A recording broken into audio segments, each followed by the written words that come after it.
Today on the Talent Cast, I reveal who's really in charge of your entire recruitment marketing strategy. Spoiler alert, it's not you. We'll be right back. Hello, and welcome to the Talent Cast. I'm your host, James Ellis. We're here to talk about employer branding and talent acquisition, talent recruitment marketing at some fairly deep levels. We're not here to pitch books. We're not here to pitch software. This is a 100% pitch-free zone. We're here to go back to first principles and really think through what it's going to take for you to be better at employer brand and talent acquisition, for you to win the war for talent. Yes, that's a bad metaphor. Yes, people shouldn't say it. Yes, it's also my Twitter handle, so I can't help you. This will not be your standard podcast. This will be a little goofy, a little weird, a little bit of me. Hopefully, you're going to learn something from it. If you like it, please tell people. If you like it a lot, review us on iTunes and Google Play. Otherwise, you can learn more about us or talk to us directly on Twitter, again, at The War for Talent, or just go to our website, thetalentcast.com. So that having been said, here's the show. Hey, how you doing? James Ellis here. So quick housekeeping before we jump into the rest of the podcast. If you enjoy this sort of thing, if you enjoy the podcast and, me rambling on, I'm going to be on the Strong Suit podcast. Jeff Hyman interviewed me just a couple days ago, so I don't know when it's rolling out, but keep an eye on that. If you don't listen to Strong Suit, you don't have to live in Chicago just because he lives in Chicago and I live in Chicago and he interviews some people who are in Chicago. It is not a Chicago podcast. It is a pretty darn solid overall 360 perspective on the recruiting marketplace, talking to execs and talking to recruiters and talking to all sorts of smart people. It's a fantastic podcast. You should definitely listen to it. But if for no other reason, then you get to hear me. Wow, this got weird in a hurry. Anyway, who's in charge of your recruitment strategy? Really? No, who's in charge? If I said, here's $20 or $100, depending on the economy, who's in charge? Is it you? Is it your boss? Is it your lead recruiter? Is it your director of talent acquisition or your chief people officer or your chief human resources officer? Well, no, it's none of those people. It really isn't.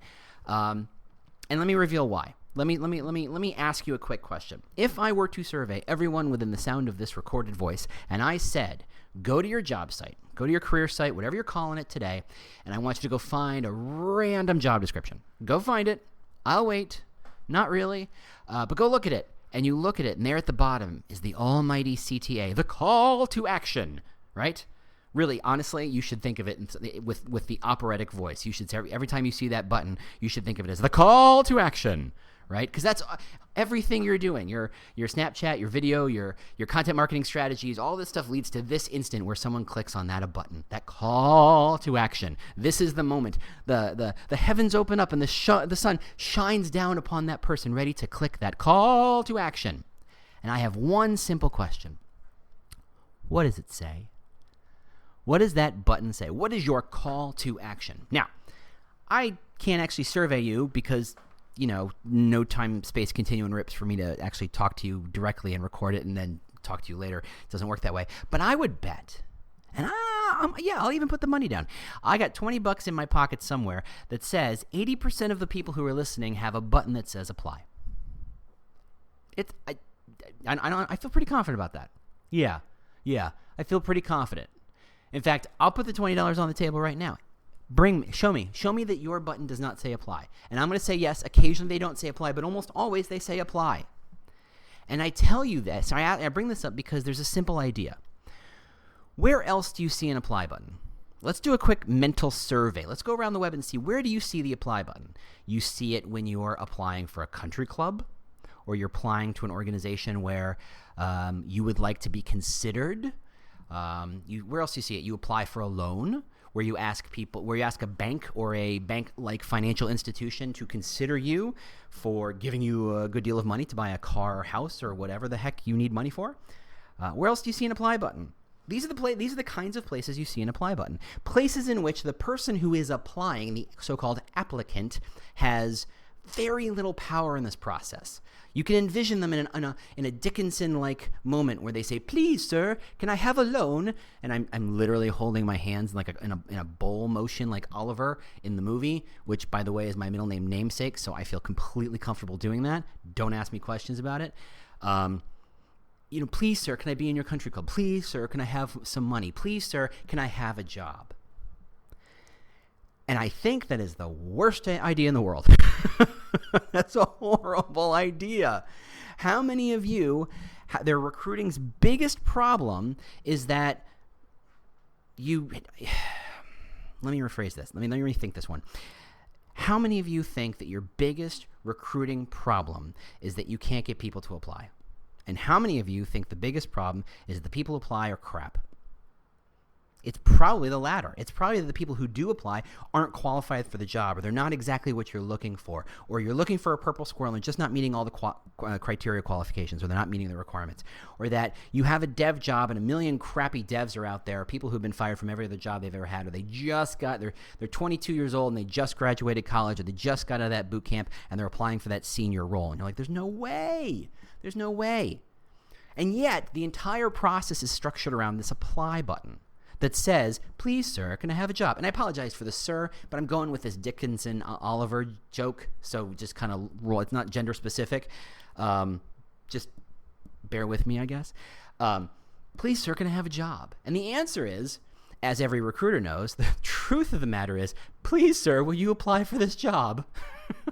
You seem very qualified. Would you please apply for the job? Anybody who's qualified for the job knows their value. Thus, they are not in a position of weakness like you are at a bank or like you are at a country club where you're begging for admission, where you're begging for an opportunity, where you're begging to get considered for money. No. The candidate has all the power. All the power. You need that candidate a lot more than the candidate needs you, because there are plenty of other places where that candidate who is of value can get that job. Now, I'm not talking about places where you need someone just to, put things back on shelves, and places where you need someone to run a cash register, or some places where you need to run a warehouse. It's a little different model there. That's a very transactional model. And the apply button makes a lot of sense there. What's happened, I think, in most companies is that statistically, or really more numerically, when they think about who are they building their career site for, they think about the number of people rather than the value of people. Thus, they're saying, well, I have 1,000 warehouse jobs and 100 developer jobs. There's 10 times more warehouse jobs than there are developer jobs. Thus, we should design the entire system around the warehouse jobs because that's numerically where we have the most action. However, the warehouse jobs, for the most part, are fairly transactional. You can move them in and out. A great warehouse person drives incrementally more value than a mediocre warehouse person. That's not the case on the developer side. On the developer side, an incredibly good developer is exponentially better than a mediocre developer, right? You would pay your eye teeth for a great developer, or at least certainly your leadership would. And they certainly do. When the great developer walks in and has their own set of salary bonus structure, chances are you listen. You consider that offer far more, consider that possibility far more than when the warehouse person walks in and says, no, this is what I want to get paid, and this is when my bonus gets structured. You don't listen to that person. You say, there's a lot of other people. We can interchange that. This is a transactional job. But your entire career system, your entire ecosystem is gauged around this call to action that says apply. Beg me for a job. Dance, peasant, dance. Right? Apply. You apply for a credit card. You do not apply for a change in life in a job. You do not apply for a mission. You do not apply for an opportunity. You apply for a financial transaction. And to boil this job that you or your recruiters are desperate to fill to a financial transaction guts everything you say you're good at. Yeah, I said it. So who's really in charge of your career site? Well, actually, it's not your apply button. It's what's behind the apply button. It's the infrastructure behind the apply button that said, you know what? You better build this system around the numerical superior warehouse transactional model of hiring instead of the far more valuable, lucrative, useful, exciting, and interesting relationship model of hiring that's actually going to hire the people who matter to this company. Who's in charge of your ecosystem? Who's in charge of your recruitment strategy? Your ATS. That's right. Your application tracking system is in charge. You are a mere cog in the ATS's world. Think of all the different things you would love to do in your recruitment model, but your ATS won't let you. Your ATS, which probably hasn't been touched from a code standpoint in any real level since 1988, is in charge. Even the new ones, even the quote-unquote modern ones, they're not designed around recruiting. They're designed around transactional. They're designed to get people to click the button that says apply. Your call to action is no glorious, sun from the heavens. It's a click this button and maybe we'll consider your application. Here is a coupon. That's what your apply button feels like. Hey, spend half an hour of your life uploading a resume and then retyping it because we do a really crap job parsing your resume. Even we do an okay job, we're still going to ask you questions directly on the resume that any idiot can read. But the ATS is a simple little, upload device, so we can't figure it out. So go ahead and just fill this form out, because if you don't, we won't consider your application. Thank you. That's your ATS speaking, by the way. If your ATS had a voice, it would be like this. I am not a human. I have no emotions. I don't really care. In fact, I pretty much don't give a rat's ass because, frankly, the company that I'm doing this software for is one of 1,000 companies I'm doing this for, because this is enterprise version software, and I'm not making a change for any one individual company. No one company is more important than the entire ATS. All hail the Borg. Yeah, Star Trek reference. What are you going to do? I swear I'm not drunk, and it's only my third cup of coffee, of which I will now sip.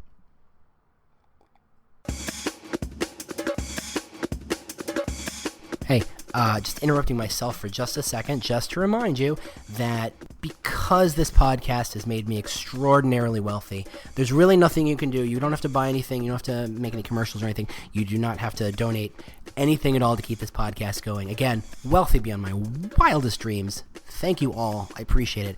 All you can do to help me make this podcast even better somehow is to review us on iTunes and Google Play and other places that you review and share podcast information. That's all you got to do. Leave some stars, leave a review, whatever you got to do. We really appreciate it. It's what keeps us going. Thanks to the people who've done it already, but keep them coming. We really do, like I said, we really do appreciate that. That's all I had to say. Again, I'm going to stop interrupting myself to bring you the amazing voices of me. Bye. So yeah, surprise, you're not in charge. Your ATS is. Your ATS vendor determines your entire ecosystem. Your ATS vendor is in charge of what is easy to do and what is incredibly difficult to do. Let's take an ERP program, right? Your employee referral program. Everybody knows and is 100% right about the fact that employee referrals are the best place to find new potential hires. They're the best hires. They're useful hires. They're fast hires. They know the company already. They have someone on the inside who can explain to them the stuff that the recruiters may not be able to. If that employee has a positive impression, the applicant has a positive impression. That candidate has, please scratch it from the record that I said applicant, the candidate. We should all stop talking about the applicant. Shame on me. Shame on me. Yes, I just smacked the back of my neck. Don't worry about it. I'm okay. Yeah, that's what this is all about. This is about making sure let's talk about your employee referrals.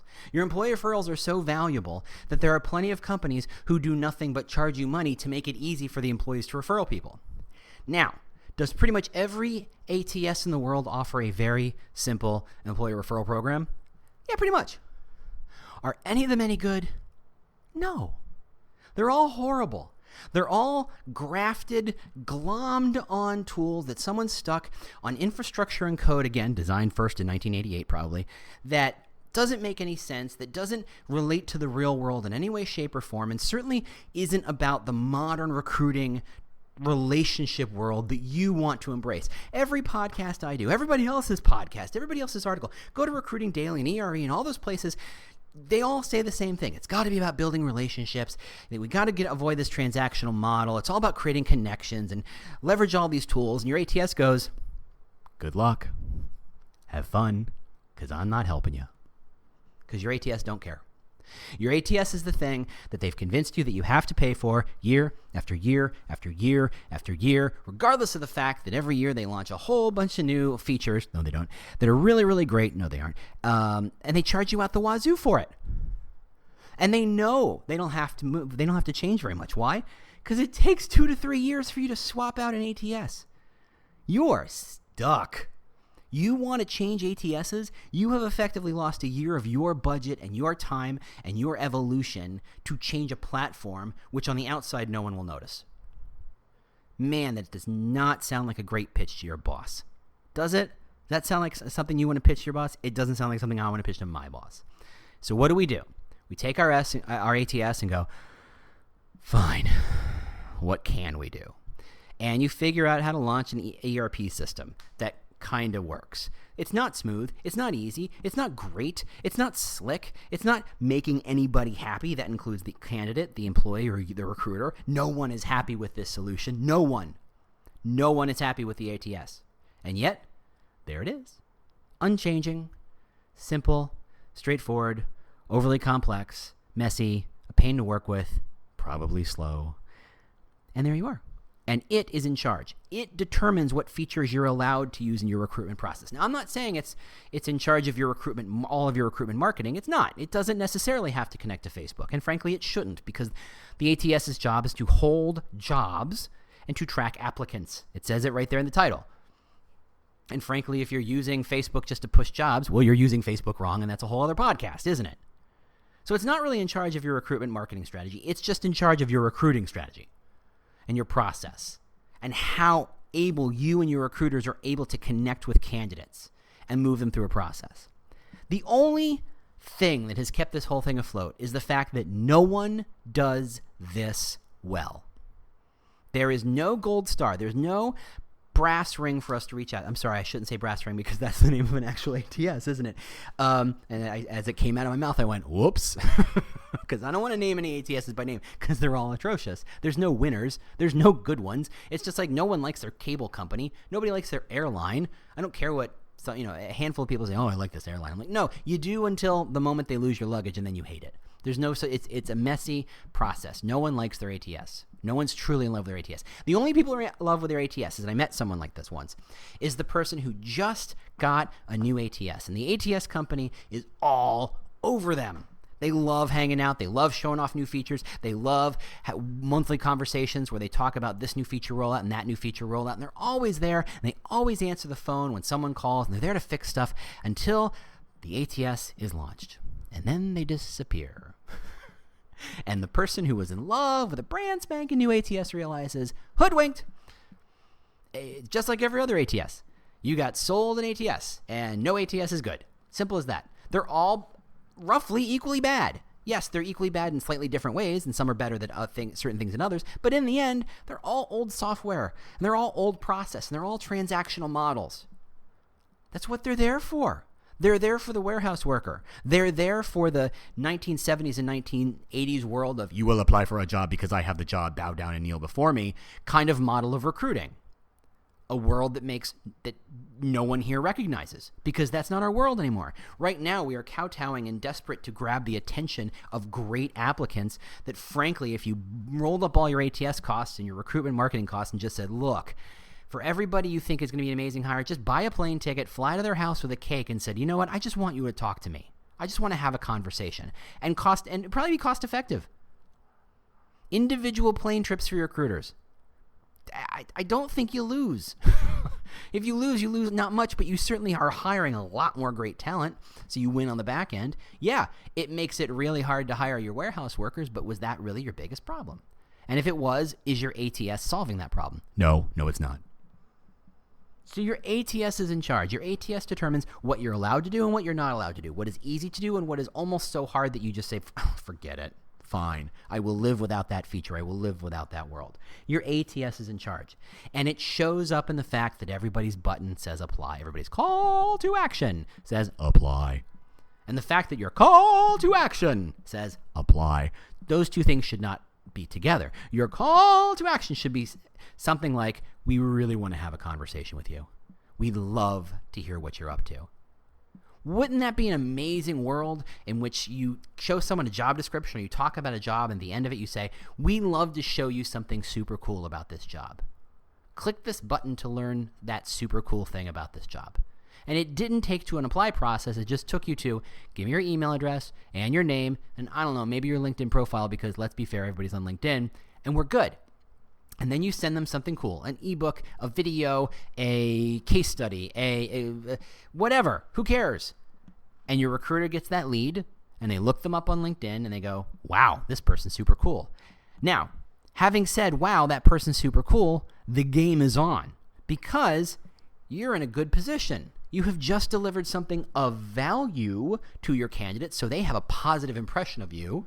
And it's not just, here, bow down before the apply button. It's, here's something you might find useful and helpful in your real life. Heck, make it education. Make it a learning module. Make it a class. Make it a certification process. Give them a free piece of software. Give them a tool that makes their world or life a little bit easier. Heck, give them a choice of which one of all those 10 ideas they want, and they can pick. You are now the provider of value.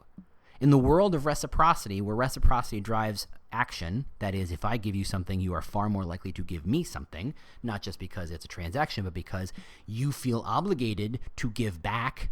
That's why, by the way, the charities send those address labels, those pre-written address labels to you, and then say, look, these are free. Use your address labels. But you will feel guilty as sin every time you use one when you didn't donate to us. So go ahead and donate to us. That's reciprocity right there.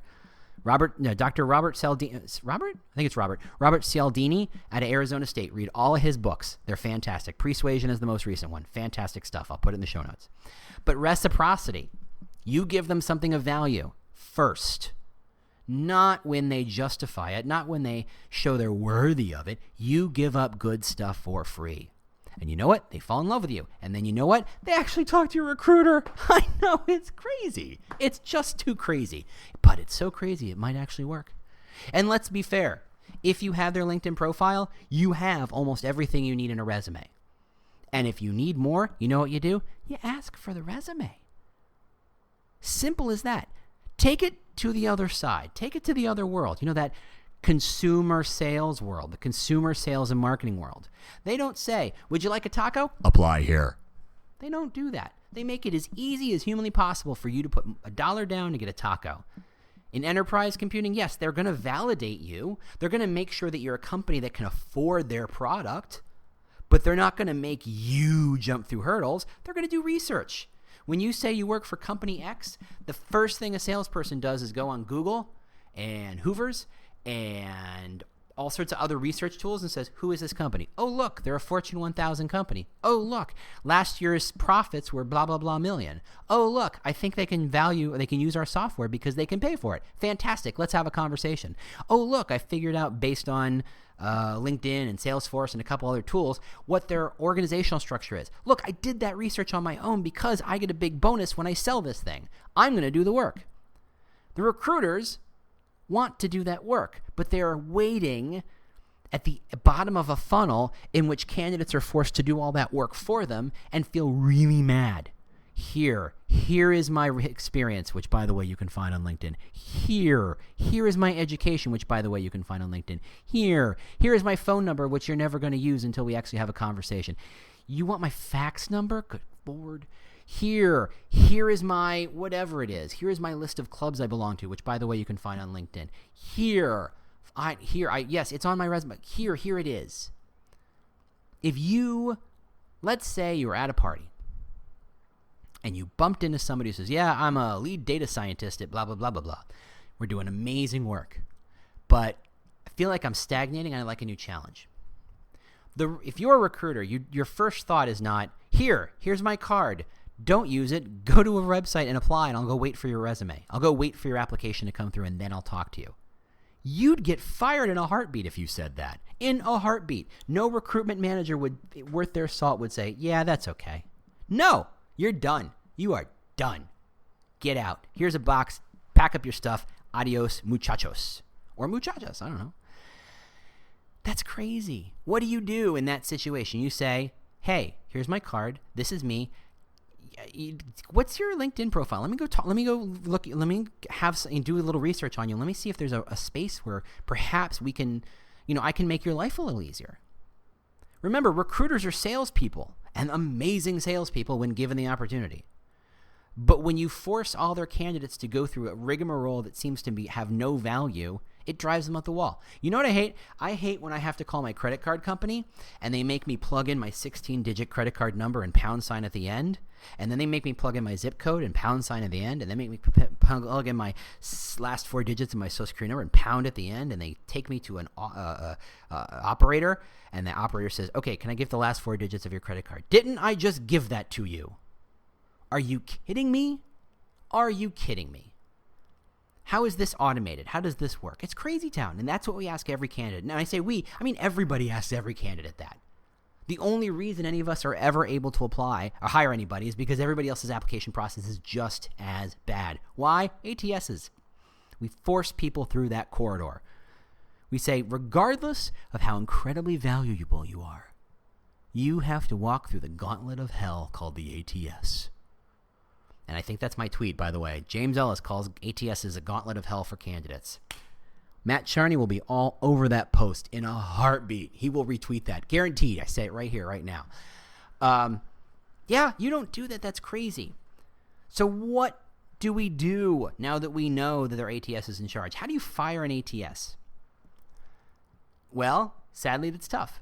There's no obvious way to do that because the truth is you do need to manage huge numbers of people if you've got a warehouse, if you've got transactional jobs that you have to fill, customer service, cash register people, whatever, filers, whoever, people who don't really need a lot of relationship before they say yes to take a job. Have I mentioned the coffee's good? The coffee's good. You have to have that system because otherwise your recruiters who are desperate to sell on a relationship level will be overwhelmed by having to do relationship-driven recruiting for a warehouse worker. You can't just walk away from that.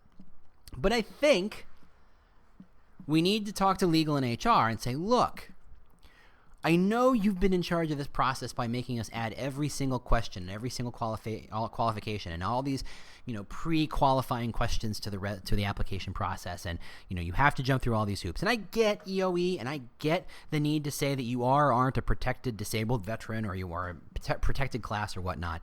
All the 4 questions at the end of every application that you sit there going, there's got to be a way to just say, look, dude, I am this, and just apply, or maybe ask later. Something. Or do it in a way that doesn't feel like, why do I have to do that via 4 separate pages? Oh, you know the answer to that? ATS. ATS is making you do that. So regardless of how streamlined your process is legally, when you have to ask what race and creed and disabled or veteran or whatever those protected classes need to be and however you word it, they have to come with 14 pages of qualifications, and they have to be on individual pages, and it makes whatever streamlined process seem like, oh yeah, great. The meal was fantastic, but at the end of the meal there was a fly in my ice cream, so therefore their meal stunk. It ruins the entire feeling of the application process. So even if you've moved heaven and earth to make your ATS work better, the thing you have to do at the end with protected classes kills whatever intention you had to, and thus you throw up your hands and go, why did I even bother? And the ATS owns you. So what do you do? Well, I think the easiest way, oh man, there's that word easy, which is something people only use that word easy when they're talking about other people, right? They never talk about their own work as easy. They talk about other people's jobs. Should be easy to fix that, he says about the plumber who's about to charge him $4,000 for the work. No problem. That's an easy move, and that's what rips up the wall. So what is the easiest possible solution to this? Well, sadly, it's 2 systems. Because the ATS is actually working for a transactional model. The ATS is actually optimized for a transactional world. And for many, many jobs, transactional is exactly what you'd call that job. Thus, leave it alone. I mean, simplify it at all costs. Make it mobile friendly so that people who are warehouse workers who don't have laptops and desktops and apply via mobile phone, make it so that they can apply in 5 or 6 clicks and a couple of buttons and a couple of fields. Super, super simple. Because you don't need 10 years worth of job history or 10 jobs worth of history and all the educations back to high school necessarily to decide to hire a warehouse person. Besides, you're going to do a background check anyway, right? So streamline that as much as humanly possible. But in the end, for everybody else, for every job that you would consider a relational job, think CRM. No, think ATS. But James, I thought an ATS is a CRM. Ahaha! That's what ATSs want you to think. But they're not right. They're not true. Trust me, go to Salesforce or any other big old CRM and ask and look at how that system works. And it is designed to make it easy for you to find information and input information. How many of you would say that your ATS is designed to make it easy to input and find information? No? Shocking. There we are. There's your litmus test. ATSs are not CRMs. Your CRMs are all about understanding not that I want you to bow before the apply now button, but that a relationship takes time. It is a process. You do not walk up to a person of the opposite sex and say, would you like to marry me? If so, apply now, which, by the way, is your career site in a nutshell. What you do is say, hey, I think you're interesting. Can we go get a drink of coffee or something, or maybe something stronger? I don't know what you're up to.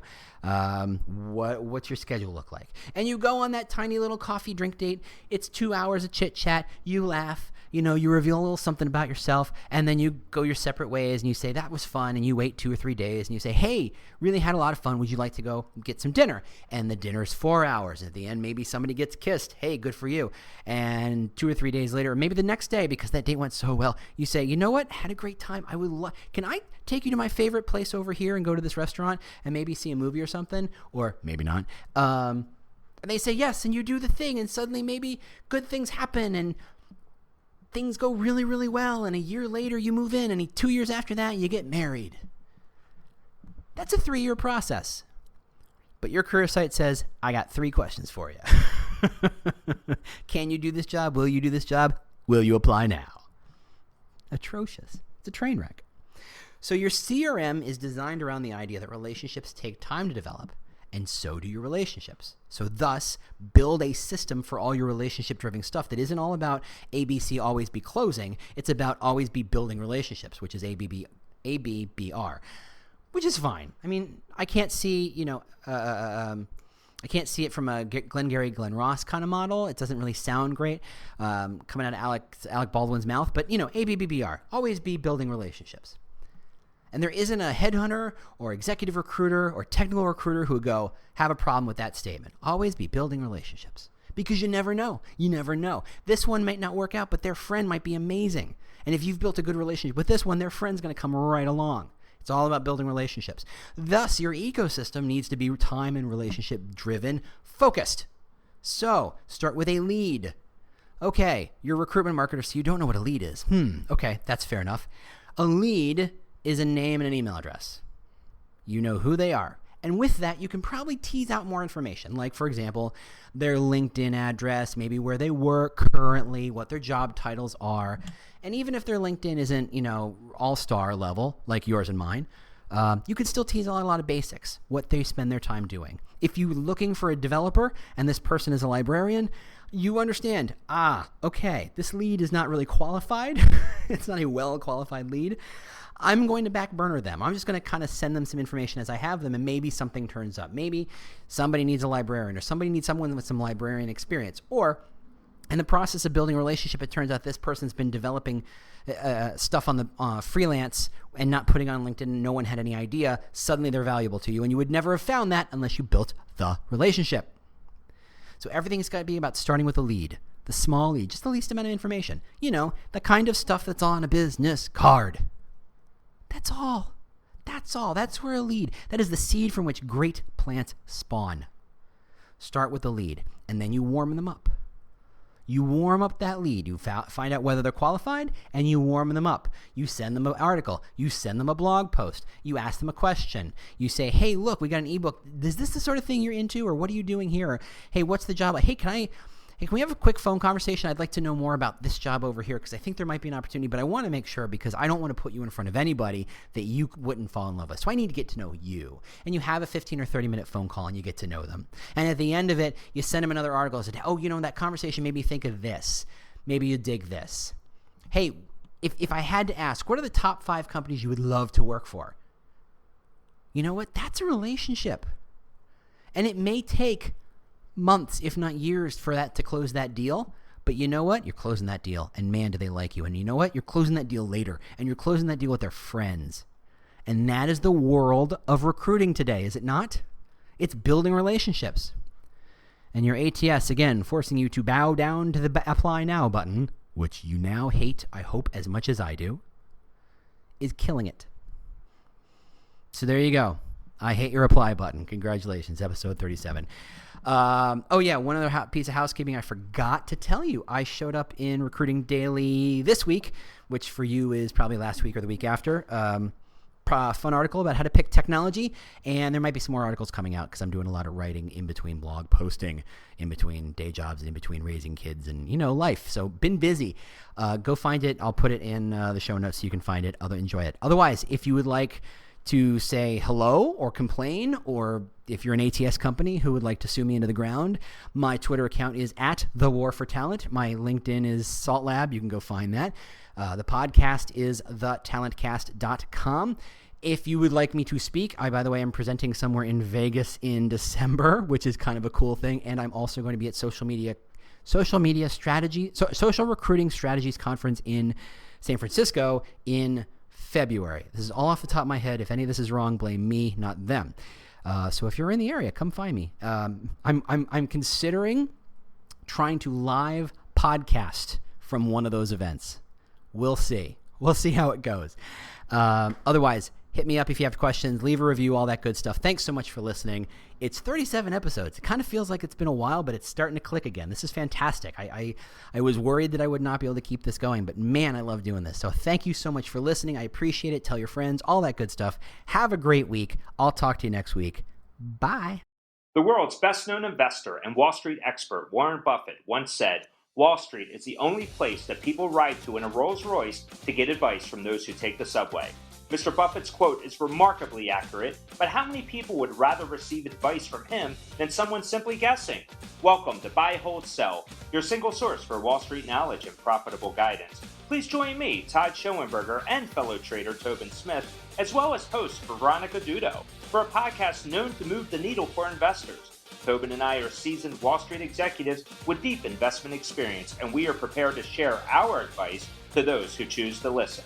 Download Buy, Hold, Sell today on the Evergreen Podcast Network or your favorite podcast channel.